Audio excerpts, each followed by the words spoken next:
అధికారంలోకి ప్రజాపాలన ఇందిరమ్మ రాజ్యం అని చెప్పేసి ఒక స్లోగన్తో తెలంగాణలో కాంగ్రెస్ పార్టీ గెలవడం జరిగింది. ఇదే ఇందిరమ్మ రాజ్యం, ఇదే ప్రజాపాలనలో ఏదైతే నిన్న నల్గొండ జిల్లాలో ఏదైతే బీసీ బిడ్డ పైన హింసలు పెట్టించి ఒక నామినేషన్ వెళ్ళే క్రమంలో ఈ దాడిని, ఈ హింసలని మీరు ఎట్లా చూస్తారు? దీనిపై ఏం మాట్లాడతారు? కామారెడ్డి డిక్లరేషన్లో ఏమో 42% రిజర్వేషన్ ఇస్తాం బలహీన వర్గాలకి, మేము ఎవరెంత ఉంటే అంత వాటా ఇస్తామని చెప్పేసి రాహుల్ గాంధీ మాట్లాడతారు, రేవంత్ రెడ్డి గారు మాట్లాడతారు. స్వయంగా కర్ణాటక ముఖ్యమంత్రి సిద్ధరామయ్య గారిని తీసుకొచ్చి ఇక్కడ మాట్లాడతారు. 42% రిజర్వేషన్ ఇవ్వడం కోసము అనేక కుప్పిగంతులు 1.5 ఇయర్గా రేవంత్ రెడ్డి గారు వేస్తారు. ఢిల్లీకి పంపిస్తాడు, రాష్ట్రపతికి పంపిస్తాడు ఆ బిల్లుని. అన్ని పార్టీలు మద్దతు ఇస్తాయి. ఆ బిల్లు రాష్ట్రపతి దగ్గర పెండింగ్ ఉండగానే ఇక్కడ ఆగమేఘాల మీద ఆర్డినెన్స్ తీసుకొస్తాడు. ఆర్డినెన్స్ గవర్నర్ దగ్గర పెండింగ్ ఉండగానే జీవో నెంబర్ 9 తీసుకొస్తాడు. ఆ జీవో నెంబర్ 9 తప్పదరగ కాబట్టి, ఆ కాన్స్టిట్యున్సీ సరిగ్గా చేయలేదు కాబట్టి, ఎటువంటి అధికారికంగా నిర్వహణలో పూర్తిగా పరిపాలనలో లోపం ఉంది కాబట్టి అది హైకోర్టు, సుప్రీంకోర్టు కొట్టేస్తుంది. కొట్టేసిన తర్వాత మన 46 జీవో తీసుకొచ్చి ఇలా 42% ఇస్తామన్నారు, 17% ఇచ్చారు బీసీలకు. పోనీ 17% ఇచ్చినామని చెప్పేసి మా వాళ్ళు ఏమి చేయలేక నిస్సహాయులై ఇలా గత్యంతరం లేక ఆ జనరల్ సీట్లలో పోటీ చేయడం కోసం సిద్ధపడితే, ఇంకొకటి అన్న, ఏదైతే పార్టీ పరంగా 42% ఇస్తామని చెప్పేసి ఇదే ముఖ్యమంత్రి రేవంత్ రెడ్డి గారు కావచ్చు, వాళ్ళకి సంబంధించిన నాయకులు కావచ్చు చెప్పడం జరిగింది కదా. అదే పార్టీ పరంగా ఇస్తామన్నారు, ప్రభుత్వ పరంగా ఇస్తామన్నారు. నా ప్రభుత్వ పరంగా ఇవ్వలే, పార్టీ పరంగా కూడా ఇవ్వడానికి సిద్ధంగా లేరు.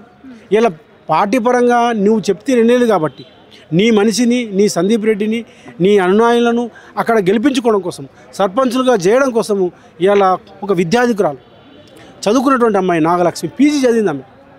పీజీ చదివినటువంటి ఒక అమ్మాయి ఆమె పోటీ చేయడానికి సిద్ధపడితే నీ అనునాయుడు, నీ అనుచరుడు సందీప్ రెడ్డి, ఉట్నూరు సందీప్ రెడ్డి గెలవాలని చెప్పి ఉద్దేశంతో అతను ఒక రౌడీ షీటరు.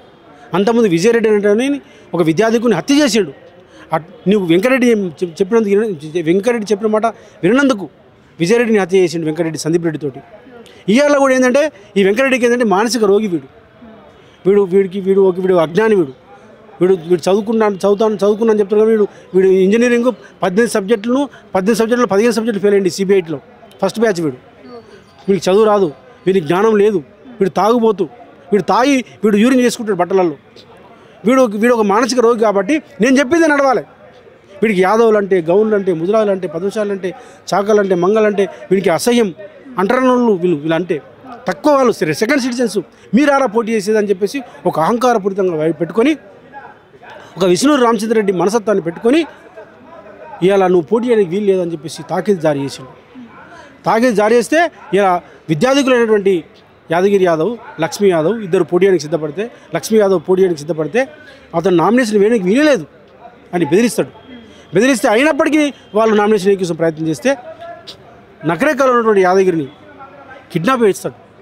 కిడ్నాప్ చేసి 29వ తారీఖు నాడు ఉదయం 9 గంటలకు కిడ్నాప్ చేసి మాట్లాడమని పిలిపించి మొత్తం కారులో ఎక్కించుకొని ఇద్దరు ఊట్నూరు సందీప్ రెడ్డి అండ్ టీం మొత్తం గుండాలు మొత్తం 4 కలిసి అతన్ని కారులో ఎక్కించుకొని మొత్తం హైదరాబాద్ అంతా తిప్పుతారు. నల్గొండ, నకరేకల్ తిప్పి రాత్రి 9 గంటలకు అతను వదిలిపెడతారు. అప్పుడు ఆ మధ్యలో ఏం చేస్తారంటే మొత్తం కూడా అతను ఒక ఫారెస్ట్లోకి తీసుకుపోయి బట్టలు ఇప్పేసి బరిబత్తలు అతను పెట్టి, బిడ్డ అరే గొల్లోడా నువ్వు ఎట్లా పోటీ చేస్తావు రా, మా వెంకటరెడ్డి రా, మా రాజ్యం రా, ఇది మా మంత్రి రా, నువ్వు మా మాటిన వారను, మా ముఖ్యమంత్రి రా, మా రేవంత్ రెడ్డి రా, మా పాలన రా, నువ్వు ఎంతరా, నీకు ఎంత ధైర్యం రా, నీకు ఎన్ని గుండెలు రా, మమ్మల్ని వ్యతిరేకిస్తావరా, మాకు వ్యతిరేకంగా నిలబడతావరా, మాకు యునానిమస్గా చేయాలి బిడ్డ, నువ్వు పోటీ అని వీలేదని చెప్పేసి బెదిరిస్తే అతను వినకపోతే మందు తాగిపించి మందులో యూరిన్ పోసి అతని మీద హత్యాయత్నం చేయడానికి ప్రయత్నం చేస్తాడు. అసభ్య పదజాలం వాడతారు. చివరికి మొత్తం కూడా అన్ని సంఘాలు సోషల్ మీడియాలో లీక్ అయిన తర్వాత గత్యంతరం లేని పరిస్థితిలో అతన్ని నల్గొండలో వదిలేసిపోతారు.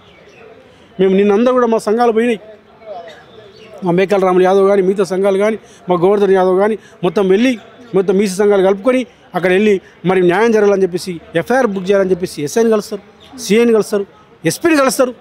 ఇంతవరకు అది గతి లేదు. ఇంతవరకు ఎఫ్ఐఆర్ బుక్ చేయలే, రెస్పాన్స్ లేదు. అంటే కొమ్మటిరెడ్డి ఇలాకాలో మేము చెప్పింది నడవాలి, ప్రజాస్వామ్యం లేదు, అక్కడ ఒక అరాచకం కొనసాగుతున్నది.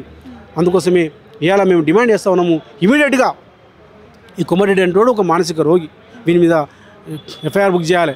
ఆ సందీప్ రెడ్డి అంటుడి మీద పీడీ యాక్ట్ బుక్ చేయాలి. వాడు అంతకుముందు అనేక హత్యలు చేసిండు. వాడు విజయ్ రెడ్డి అంటే హత్య చేసిండు. ఈ మొత్తం ఈ గుంపంతా కూడా మొత్తం కూడా బలహీన వర్గాల మీద, దళితుల మీద హత్యాకాండ కొనసాగిస్తున్నారు, అత్యాచారాలు చేస్తూ ఉన్నారు. ఈ గుంపులు ఖచ్చితంగా కేసు పెట్టాలని చెప్పేసి మేము డిమాండ్ చేస్తున్నాం. ఇప్పటికైనా ఇమీడియట్గా ఎఫ్ఐఆర్ చేయాలని చెప్పేసి మేము డీజీపీ గారికి విజ్ఞప్తి చేస్తాం. ఎలక్షన్ కమిషన్కి మేము విజ్ఞప్తి చేస్తూ ఉన్నాం. ఇంత జరుగుతూ ఉంటే అతన్ని అభ్యర్థిని డిస్క్వాలిఫై చేయాలి కదా సందీప్ రెడ్డి. మీరు ఎందుకు డిస్క్వాలిఫై చేయరు? ఒక అభ్యర్థిని అక్కడ నామినేషన్ వేయడం కోసం ప్రయత్నం చేస్తే నామినేషన్ వేయకుండా అడ్డుకుంటే మరి ఎలక్షన్ కమిషన్ ఎవరైతే చేసిరో ఈ అత్యాచారం చేసిరో, అత్యాచారాలు చేసిరో వాళ్ళ మీద మీరు కేసు పెట్టాలి కదా, డిస్క్వాలిఫై చేయాలి కదా. ఇంతవరకు కేసు పెట్టలే, డిస్క్వాలిఫై చేయలే. కాబట్టి ఎలక్షన్ కమిషన్ ఇంటర్ఫియర్ కావాలి, డీజీపీ గారు ఇలా ఇంటర్ఫియర్ కావాలి, కోర్టు కూడా సుమోటోగా స్వీకరించి వాళ్ళ మీద కేసులు పెట్టాలని చెప్పేసి మేము న్యాయ వ్యవస్థని మేము డిమాండ్ చేస్తూ ఉన్నాం. ఇలా ఒకటి మేము అడుగుతా ఉన్నాం. ఈ కోమటిరెడ్డి వెంకటరెడ్డి అంటే ఆయన ఒక మానసిక రోగి, బలహీన వర్గాలంటే వ్యతిరేకం.